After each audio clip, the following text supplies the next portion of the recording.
প্রেকুরারের মুসলমান, কাইতলার মুসলমান, আদম সফিউল্লাহ আল্লাহ ডাক দিলেন, আদম দাঁড়াও, আগেই তুমি তোমার ওই হাওয়ার দিকে হাত বাড়াবা না, কাছে যাবা না। একটা শরীর বিধান কায়েম আছে বলে আল্লাহ কি বলে বিয়ে করা লাগবে, বলে বিয়ে আবার কি? তখনও তো পৃথিবীতে বিয়ে চালু হয় না, বিবাহ কি? আদম নবীর বিয়ে করার জন্য জিবরাইল আমিন আসছে। জিবরাইল আমিন এসে বললেন, আদম সফিউল্লাহ ইজাব কবুল হয়ে গেল। আদম নবীকে জিবরাইল ডাক দেয়, বলেন, আদম যাও, তোমার স্ত্রীর জন্য তুমি মহরানা দাও। আল্লাহর আইন মহরানা দেওয়া লাগবে। যারা বিয়ে করছেন মহরানা যারা দেন নাই তওবা করে যাবেন, তারা মহরানা যেন আদায় করে দেন। স্ত্রীর ঠকাবেন না। আর না মা বোনরা যারা আছেন তারা স্বামীর কাছ থেকে মহরানা বুঝে নিবেন। বেজাল একটা বাধাই দিয়ে গেলাম, যা চলতে থাকে। মা বোনরা মহরানা নিয়ে দেবেন, পুরুষেরা মহরানা দিয়ে দিবেন। আদম নবীরে ডাক দেখে, আদম মহরানা দেন। বলে মহরানা কি? বলে আপনার সম্পদ থেকে স্ত্রীর জন্য মহরানা। বলে আমি আল্লাহর বাড়ি খাই, আল্লাহর বাড়ি ঘুমাই, জান্নাতে থাকি, আমি আল্লাহর বাড়ি খাই, আমি বেকার, কমিটির ম্যানেজার, আমি তো বেকার, আমি কোথায় বলতেছে। আল্লাহ ডাক দিলেন, না জিবরাইল, আমার আদমকে তুমি বলো, আমার আদম যেন তার স্ত্রীর ব্যাপারে মহারানা হিসেবে আমার আখিরি নবী রাহমাতুল লিল আলামিনের নামে 3 বার মতান্তরে 11 বার দুরূদ শরীফ পড়ে যেন মহারানা দিয়ে দেয়। আমার আখিরি নবীর শানে দুরূদ পড়লেই, এই দুরূদ হাওয়াকে দিয়ে দিলেই আমার আদমের বিয়ের মহারানা আদায় হয়ে যাবে। একবার জোরে বলা যাবে কি আল্লাহু আকবার? তাহলে আমার নবী যখন দুনিয়াতে আসে নাই, আদম সফিউল্লাহর বিয়ে হয়েছে নবীর দুরূদ দিয়া। এই জমিনে, আল্লাহর জমিনে, আল্লাহর জমিনে আল্লাহর হাবিবের দুরূদ চলবে চলবে চলবে। কথা বলেন ঠিক না ঠিক? আল্লাহু আকবার। তোমরা নবীর দুরূদ পড়ো দিলে দিলে, তোমরা নবীর দুরূদ পড়ো দিলে দিলে, হৃদয় খুলে নবীর দুরূদ পড়ো। গর্বেতে রাসূল দিওয়ানা, টের পাইলেন না মায়া মেনা, খবর দিল জিবরাইল আমিনে, রাইখো মনে নবীর দরদ পড়ো দিলে দিলে।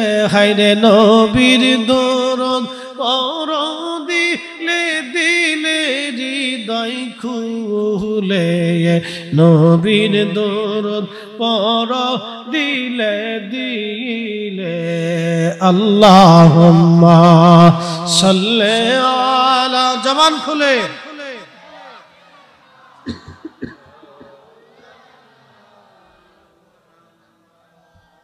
ওয়ালা আলি সাইয়্যিদানা।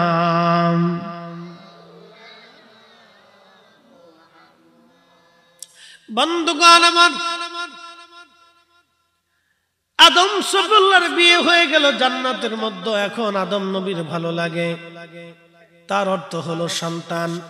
ছেলে মেয়ের বিবাহের উপযুক্ত হলে তাকে সুন্দর সুন্দর ব্যবস্থাপনার মাধ্যমে সুন্দর পরিবার আর মেয়ে অথবা ছেলে দেখে তার বিবাহের ব্যবস্থা করে দেওয়াটা বাবা মার দায়িত্ব।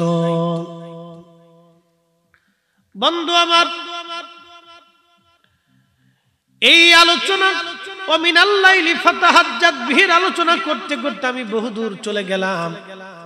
আল্লাহর কোরআন বলতেছে ওমিনাল লাইলি ফাতাহাজ্জাত বিহি নাফিলাতাল লাক। এই ওয়াজ করতে যাওয়ার আগে আরেকটা ওয়াজ আমি রাখছিলাম। ওই যে যুবক মহিলা ঘরের মধ্যে গেছে, কি কথা বলেন ঠিক কিনা? এই ওয়াজে রাখছিলাম ওই মেয়েটা ওই পতিতা নারী বারবার অঙ্গভঙ্গি দিয়া ওই যুবকটাকে আকৃষ্ট করার জন্য চেষ্টা করতেছিল। যুবক মানুষ তো যদিও আবেদ, কিন্তু যুবক তো যৌবনের চাহিদা টকবাক করে তার শরীর। একদিকে আল্লাহর ভয়, অন্যদিকে যৌবনের বিরাট বড় চাহিদা। যুবক স্থির থাকতে পারল না, তার অন্তর তার সঙ্গে জেনার অভিব্যক্তি, মন বারবার বলে জেনা করতে। যুবক চিন্তা করলো শয়তান আমাকে পেয়ে বসেছে না। যুবক তার মনকে বলে, মন, দুনিয়ায় জেনা করে তুমি জাহান্নামে যাবা, জাহান্নামের আগুনে পুড়বা। এই জাহান্নামের আগুনে পোড়ার আগে, কারণ দুনিয়ার আগুনের চাইতে জাহান্নামের আগুনের তেজ হবে 70 গুণ বেশি। দুনিয়ার আগুনে তুমি একটু পুড়ে দেখো, দুনিয়ার আগুন আগে সহ্য করতে পারো কিনা। তার সামনে যে প্রদীপ ছিল, ওই প্রদীপের মধ্যে তার একটা আঙ্গুল ঢুকাই দিল, আগুনে আঙ্গুল পুড়ে গেল। তারপরেও সে নারীর সঙ্গে জেনা করতে যায় নাই, আবার নামাজে দাঁড়ায় গেল। মেয়েটা আবার চেষ্টা করলো, আবার আরেকটা আঙ্গুল আগুনের মধ্যে ঢুকাই দিল। ওই জেনা থেকে বাঁচার জন্য সে বারবার আগুনের ভিতরে তার 10টা আঙ্গুল দিয়ে আগুন দিয়ে তার 10টা আঙ্গুল পোড়াই দিয়ে দিল, কিন্তু ওই নারীর সঙ্গে সে জেনা করে নাই। একবার জোরে বলা যাবে কি আল্লাহু আকবার। তেলের গাড়ি তেলে চলি,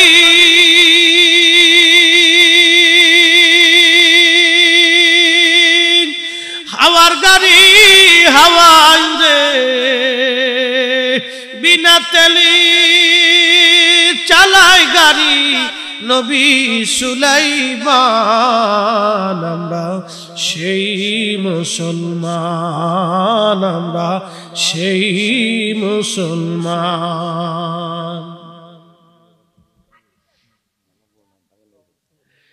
আমরা সেই মুসলিম, আমরা সেই মুসলমান, আমরা সেই মুসলমান। কিন্তু মসজিদে জুতা চুরি করি, হারাম খাই, সুদ খাই, অন্যের ক্ষতি করি, অন্যের জমি নষ্ট করি, অন্যের টাকা নষ্ট করি, অন্যের টাকা মাইরে দিছি আর দেওয়ার নাম নাই, মিথ্যা কথা বলি, মিথ্যা তহমত দেই, অন্যের নামে মিথ্যা ক্ষতি রটাই বেড়াই। কথা বলেন ঠিক না বেঠে? 10টা আঙ্গুল পোড়ানোর পরে আল্লাহ পাক ওই নারীটাকে ওই অবস্থায় স্টক করে মেরে ফেলে, নারীটা মরে গেল। ওই যে বকেটেরা যারা সিদ্ধান্ত নিয়ে আসছিল ওরা জেনা করে, ওরা ঘরের ভিতরে ঢুকে দেয় বেডি মরে গেছে। তখন তার অত্যাধুনিক প্রযুক্তি সিস্টেম নাই, তা বলতেছে তুমি এই বেগানা নারীটারে ঘরের ভিতরে মেরে ফেলছো, কি এক বিপদ না? এই মুসিবত, এই বিপদ রাজার দরবারে বিচার চলে গেল। রাজা ডেকে নিয়ে বললেন, যুবক তুমি কি তাকে হত্যা করছো? যুবক বলে, না। আল্লাহর আবেদ বান্দা বলল, না আমি তারে হত্যা করি নাই। কিন্তু রাজা বলল, আমার তো সাক্ষীর দরকার, তোমার বিরুদ্ধে তো অনেক সাক্ষী, কিন্তু তোমার পক্ষে তো কোনো সাক্ষী নাই, তোমাকে মৃত্যুদণ্ড দিলাম। আল্লাহর আবেদ যুবক বান্দা ডাক দিয়ে বলল, রাজা আপনি আমাকে মৃত্যুদণ্ড দিলেন, ঠিক আছে, কিন্তু আমার একটু সময় দেন, আমি 2 রাকাত নামাজ পড়ে আল্লাহর দরবারে হাত বাড়াইতে চাই। অ্যাটেনশন, এই যে দুয়া আজকে বাদ দেওয়ার জন্য উঠে পড়ে লাগছে, তার মানে আগের জমানাও দুয়া ছিল।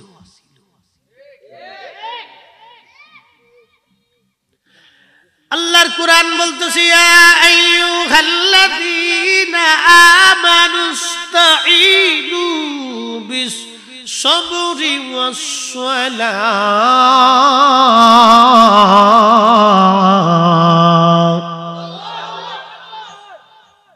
আল্লাহর কোরআন বলতেছে, বান্দা ও ঈমানদার, তুমি সালাত এবং সবরের মাধ্যমে আল্লাহর সাহায্য নাও। সালাত এবং সবরের মাধ্যমে আল্লাহর সাহায্য নাও, সালাত এবং সবরের মাধ্যমে আল্লাহর সাহায্য নাও।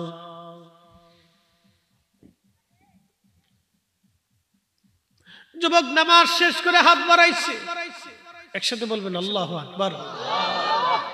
আল্লাহর কোরআন কি বলে? সালাতের মাধ্যমে কার সাহায্য? সমস্ত ওলিদের জীবনীতে আসছে, কেউ বিপদগ্রস্ত হলে নামাজ পড়িয়ে হাত বাড়ায়। আর আমরা নামাজের পরে বেদাত হয়েছে দোয়া। শয়তান কত কোয়ালিটির বের হয়েছে বুঝতে পারছেন? টুপিওয়ালা শয়তানও আছে। কি কথা কন না, টুপিওয়ালা শয়তানও বেড়ে গেছে।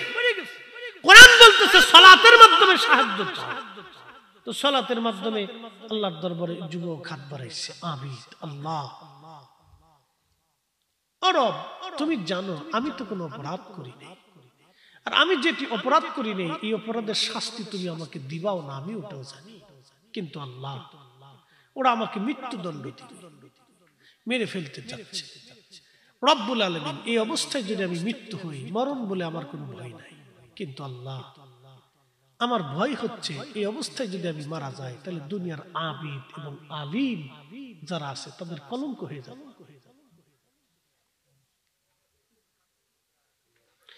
দুনিয়ার আবিদ এবং আলিমের কলঙ্ক হব আমি। আল্লাহ তোমার কাছে দরখাস্ত, দুনিয়ার কোন আলিম এবং আবিদের কলঙ্ক তুমি আমারে বানাইও না আল্লাহ। দুনিয়ার কোন আলেম কোন আবেদের কলঙ্ক তুমি বানাইও না আল্লাহ। দুনিয়ার কোন আবিদ কোন আলিমের কলঙ্ক তুমি আল্লাহ বানাইও না। তখনই আমার রব্বুল আলামিন দোয়া কবুল করলেন। ওই মৃত্যু নারীটা আস্তে করে জিন্দা হয়ে গেল। একবার জোরে বলা যাবে কি আল্লাহু আকবার। মরা জিন্দা হয়ে গেল। ওই মরা নারী ডাক দেয়া বলতেছো, রাজা তুমি যাকে আমার মৃত্যুর জন্য দায়ী করতেছো সে আমার মৃত্যুর জন্য দায়ী না। আমি বাহানা দিতে গিয়েছিলাম আমি অন্যায়কারী। আমার ওই যুবকের দিকে তুমি তাকাও, তার 10টা হাতের আঙ্গুল পুরায় ফেলছে, আমার সাথে জেনা করবে না বিধায় সে একেবারে নির্দোষ, আল্লাহওয়ালা, তার কোনো দোষ নাই। এই কথা বলার পরে ওই মহিলা আবার মারা গেল। এবার সবাই বুঝতে পারলো না এই যুবক আল্লাহর অনেক বড় ওলি, আল্লাহর বন্ধু। একবার জোরে বলা যাবে কি আল্লাহু আকবার। বুঝতে পারছেন?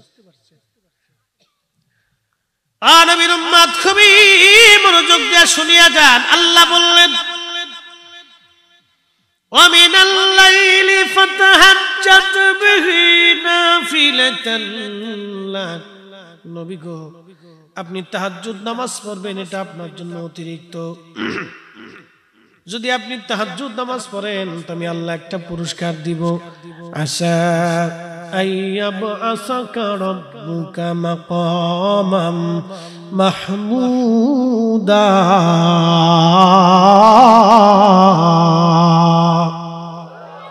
শ্রেষ্ঠ নবী দিলাম রে তরিয়ে নিতে রোজাসুরি, পথ না ভুলি তাই তো দিলে পাক কুরআনের বাণী। খুদা তোমার মেঘের বাণী, সুন্দর ফল সুন্দর ফল মিঠা নদীর পানি, খুদা তোমার মেঘের বাণী। আমরা সেই নবীর উম্মত যে নবীকে মাকামে মাহমুদ ওয়ালা বানানো হইল। পৃথিবীর সব রাজা বাচ্চা জ্ঞানী গুণী সায়েন্টিস্ট, পৃথিবীর ধনী ধনী ব্যক্তি, দুনিয়াতে যাদের অনেক বিরাট বড় সম্মান, কিয়ামতের ময়দানে তারা হবে অপমানিত। কিন্তু আমার নবীকে আল্লাহ আল্লাহর ডান পাশে মাকামে মাহমুদের আসনে বসাইয়া ইজ্জতওয়ালা বানাইবে। আমরা সেই নবীর উম্মত, আমরা সেই নবীর উম্মত, আমরা সেই নবীর উম্মত, আমরা সেই নবীর উম্মত। দুনিয়াতে যারা শর্ট পরা ছিল, সালা পরা ছিল, মোটা কম্বলের এই পোশাকের অধিকারী ছিল, কিয়ামতের ময়দানে তারা হবে অধিক সম্মানিত। আল্লাহর নবী ডাক দিয়ে বলেন, উম্মত, আমার উম্মতের মধ্যে এমন কিছু উম্মত থাকবে যাদের চুল থাকবে এলোমেলো, পোশাক থাকবে ময়লাযুক্ত, তালিযুক্ত, সিরা। এমন ব্যক্তিরা যদি আল্লাহর দরবারে কিছু চায়, আমার মালিক আমার আল্লাহ তাদেরকে ফিরায় না।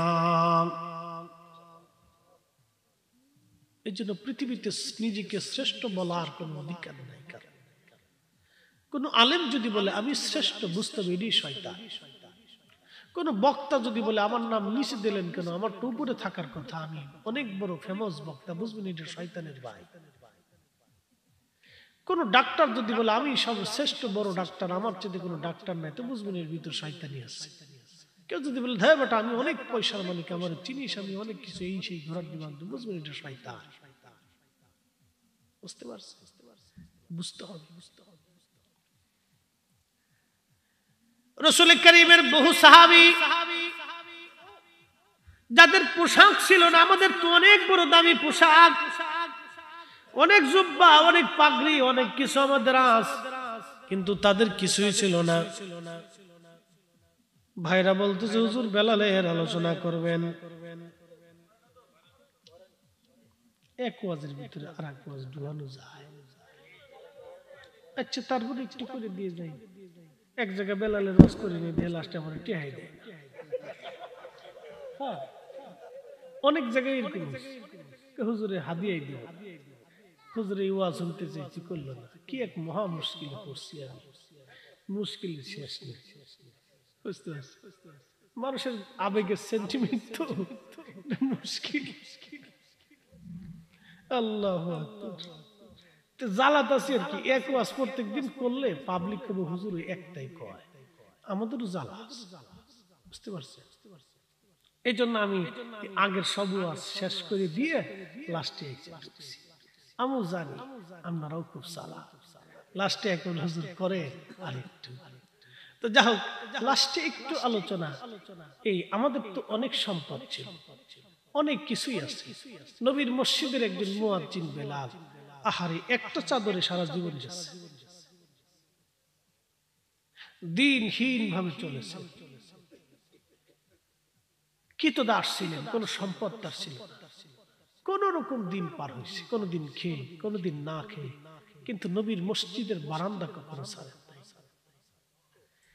আজান দিয়েছেন 23 বছরের জীবন। পৃথিবীতে এত বড় দামি মুয়াজ্জিন আর কখনো হবে না, এত সুন্দর মুয়াজ্জিন আর কখনো হবে না, এত বড় ফয়েজালা মুয়াজ্জিন আর হবে না। আমি বিরাট ওয়াজ করতে গেলে সময় চলে যাবে, মূল আলোচনাটাই শেষ করে দেই। নবীর মসজিদের মুয়াজ্জিন বেলাল দীর্ঘদিন ধরে আপনারা জানেন ইসলামের জন্য সবচাইতে বেশি পরিমাণে মার রিমান্ড যার জীবনে হয়েছিল তিনি বেলাল। শুধু 1 আর 2 দিন না, মাসের পর মাস তাকে মারা হতো। আহা, কি কঠিন নির্যাতন তাকে সহ্য করতে হয়েছে, এত পরিমাণে অত্যাচার ইসলামের মধ্যে আর কারো নসিব হয়েছে। আল্লাহর নবীর দরবারের মুয়াজ্জিন হয়ে গেলেন তিনি, চেহারায়ও না, লাহানেও না, শিক্ষায়ও না, অর্থ করিতেও না, বংশীয় ভাবে না, শুধুমাত্র অন্তরের কারণে নবীর ভালোবাসার জন্য তিনি আজ মুয়াজ্জিন হয়ে গেলেন। বিরাট বড় মুয়াজ্জিন, দামি আমার নবীর ইন্তেকাল হয়ে গেল। অনেক লম্বা ওয়াজ, আল্লাহর হাবিব ইন্তেকাল হয়ে গেলেন। ইন্তেকাল যেই দিন থেকে হযরত বেলাল আর সেই দিন আর কোনদিন আজান দেন নাই। নবীর ইন্তেকালের পরে কোনদিন বেলাল আজান দেন নাই, মাত্র 2টা আজান বেলাল দিয়েছিলেন, আর একটা আজান হাসরের মাঠে বেলাল দিবেন। আল্লাহু আকবার। একটা আজান বেলাল দিয়েছিলেন মসজিদে নববীতে, আর একটা আজান দিয়েছিলেন বাইতুল আকসায়। আল্লাহর হাবিবের ইন্তেকাল হয়ে গেল, সমস্ত সাহাবীরা পাগলপানা। হযরত বেলাল আবু বকরের কাছে এসে বলেন, আবু বকর আমার বিদায় দাও। আপনারা তো জানেন সন্তান মরে গেলে মা সন্তানের পোশাক ধরে ধরে কাঁদে, সন্তানের খাটের মধ্যে সে কান্দে, সন্তানের কবর দেখে দেখে কবরের পাশে বসে বসে মা কান্দে। ঠিক কিনা? চিরসত্য। কেউ না থাকলেও মা কবরের অদূরে বসে বসে কাঁদতে থাকে। আহা, এটা হলো সন্তানের প্রতি মায়ের ভালোবাসা। নবীর সাহাবী এত পরিমাণে বেলাল নবীকে ভালোবাসতেন, ইন্তেকালের পরে রওজা দেখলে কাঁদে, হুজরা শরীফ দেখলে কাঁদে, জান্নাতুল বাকি দেখলে কাঁদে, রিয়াজুল জান্নাহ দেখলে কাঁদে, আল্লাহর নবীর বাসন দেখলে কাঁদে, জুব্বা দেখলে কাঁদে। সহ্য করতে না পারে আবু বকরকে বলল, আবু বকর বিদায় দাও, আমি চলে যাব। বিদায় নিয়ে চলে গেলেন সিরিয়া। বহুদিন পার হওয়ার পরে বেলালকে আল্লাহর নবী স্বপ্নে দেখায়া বলতেছে, বেলাল রে কতদিন হলো তুমি আমার জিয়ারতে আসো না রে বেলাল, কতদিন হলো তুমি আমার জিয়ারতে আসো না বেলাল, আমি নবীর জিয়ারতে আই, তুমি আমার সঙ্গে কেমন জুলুম শুরু করছো বেলাল, কেন আসো না বলো। একজন সাহাবী নবীকে কি পরিমাণে ভালোবাসা দিলেন, নবীজি নিজে মদিনার থেকে স্বপ্নে থেকে ডাকতে গেছে, আয় আয় বেলাল আয়। নবীজির স্বপ্ন হলো বাস্তব।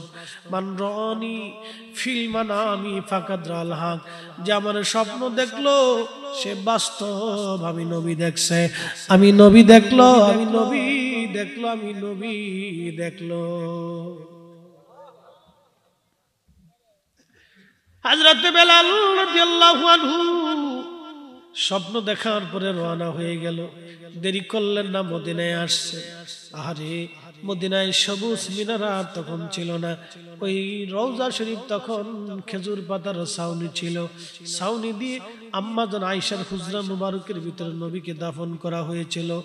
কাঠের জালি দিয়ে রওজা শরীফ ঘিরে রাখা, ওইখানে যায় বেলাল বসে বসে কান্দে আর বলে, নবী গো আমি আসছি, গোলাম আপনার কদমে হাজির হয়ে গেছে, ইয়া রাসূলুল্লাহ আমি আসছি, নবী গো আমি আসছি, গোলাম আপনার কদমে হাজির। এমন সময় নতুন মুয়াজ্জিন এসে দেখলো নবীর মুয়াজ্জিন ফেরত, ডাক দেখো সাহাবীরা, নবীর মুয়াজ্জিন বেলাল আসছে, তোমরা এসে দেখো। সব সাহাবী ঘর থেকে বের হয়ে দৌড় মারছে, আহা বেলাল ফিরে আসছে। সাহাবীরা এসে দেখলো নবীর মুয়াজ্জিন বেলাল বসে বসে কান্দে।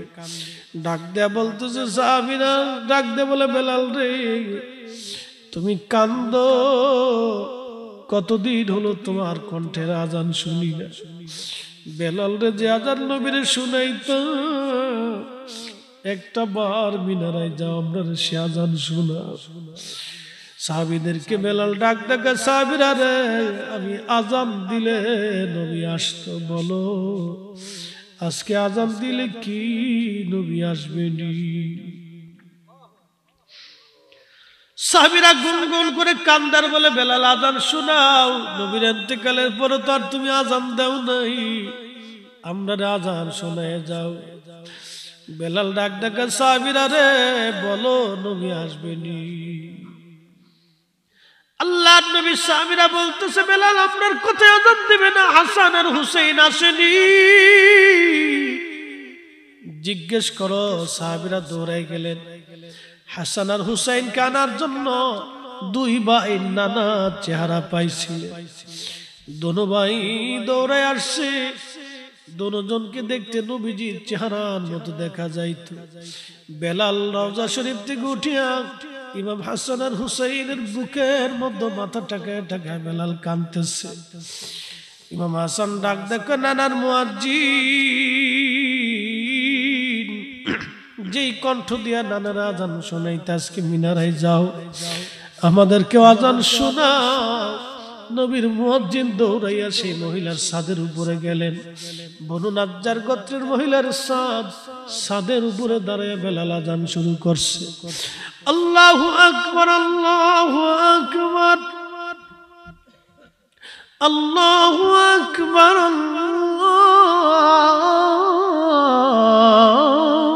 আল্লাহু আকবার, আশহাদু আল্লা ইলাহা ইল্লাল্লাহ।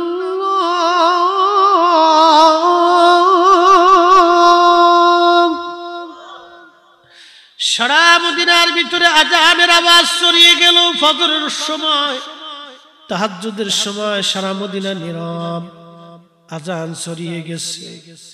আজান শুনে সাহাবীরা বের হইয়া ঘর থেকে দৌড় মারছে, বেলাল আসছে রে, বেলাল বুঝি আজ আসছে। দৌড়ায় এসে দেখতেছে নবীর মুয়াজ্জিন বেলাল আযান দেয়। মদিনার সব সাহাবীদের মধ্যে আওয়াজ আসলো, নবী কি ফিরে আসছে?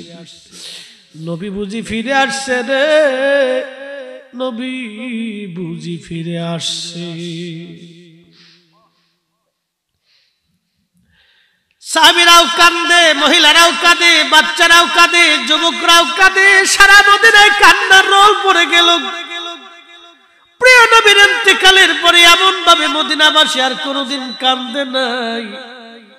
আরে মদিনার মানুষ নবীকে সবচাইতে বেশি ভালোবাসতো।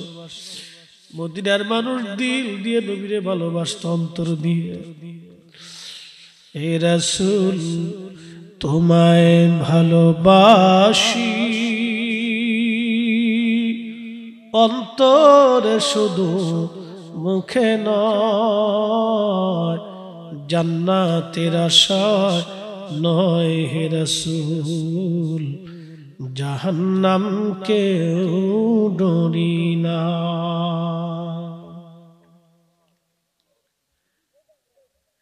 বেলাল যখন আযান দিতে আশহাদু আন্না মুহাম্মাদার রাসূল,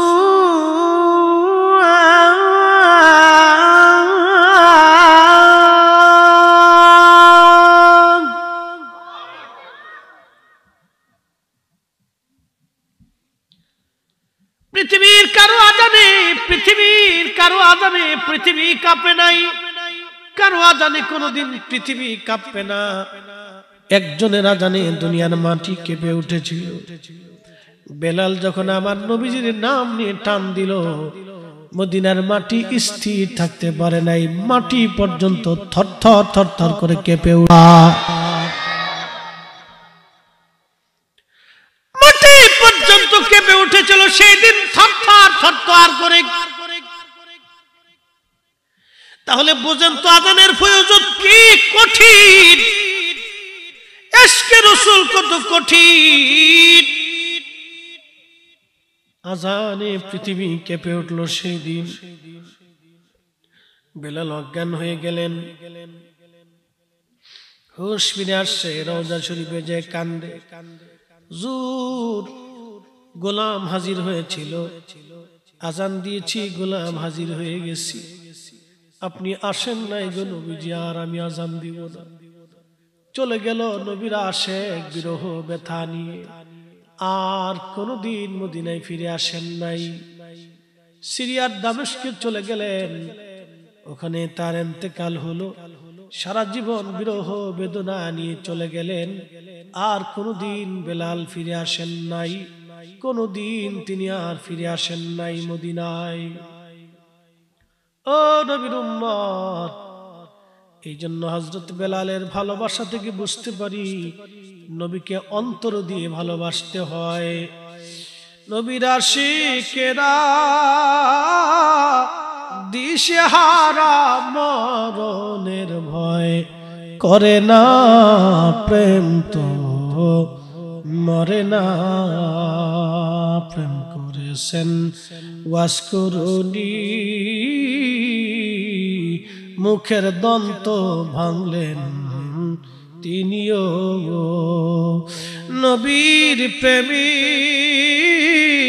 হযরত হামজালা ঘরে থাকতে পারে না, প্রেম তো মরে না। আল্লাহুম্মা সাল্লি আলা মাওলানা মুহাম্মদ আলা আলি সাইয়্যিদিনা।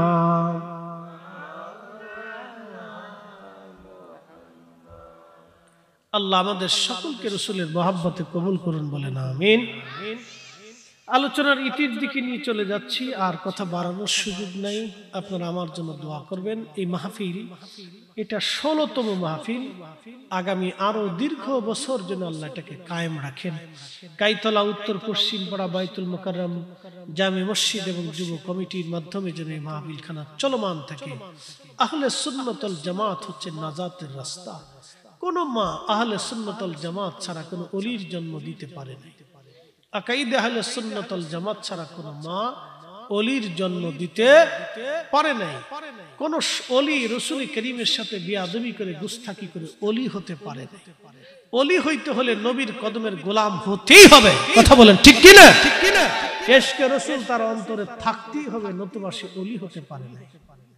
প্রিয় উপস্থিতি আমার, আমি যে কথাগুলি আজকে আপনাদের সামনে উপস্থাপন করেছি, শ্রোতা এবং বক্তা সকলের জীবনে আল্লাহ যেন আমলে পরিণত করার তৌফিক দেয়।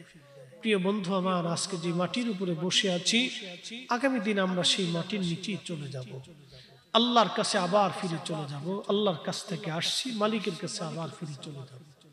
তো যেহেতু আসছি এবং ফিরে চলে যেতেই হবে, সেহেতু আপনাকে আমাকে পাথেও সংগ্রহ করে যেতেই হবে। বাজারে আসছেন, বাজার করে তো বাড়ি যেতে হবে, না হলে সন্তান, স্ত্রী, পুত্র, পরিজন আপনার সাথে রাগারাগি করবে, বোকামি হবে। দুনিয়ার বাজারে আসছেন, আখিরাতের সদাই আপনাকে নিয়ে যেতে হবে।